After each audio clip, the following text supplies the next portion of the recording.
Magandang araw, bagong Pilipinas. Narito ang Police News Express sa oras na ito.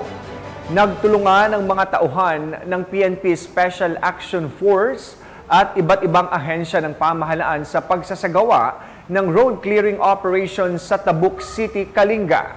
Ito ay sa kabila ng paghagupit ng Bagyong Christine, kung saan nagtumbahan ang mga puno at nakahambalang sa kalsada. Kaya naman agarang nirespondihan ng mga kapulisan at inalis ang mga punong nakaharang sa mga kalsada upang makadaan ang mga residente ng naturang lugar. Tuloy-tuloy naman ang pagsisikap ng kapulisan sa iba't ibang panig ng bansa na makapagbigay ng serbisyo publiko, lalo na ngayong panahon ng krisis na dulot ng bagyo.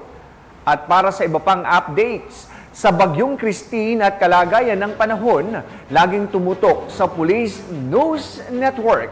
Alagad ng batas, tagataguyod ng Balitang Pulis. Ako po, si Police Captain Numer Macaraig para sa Police News Express.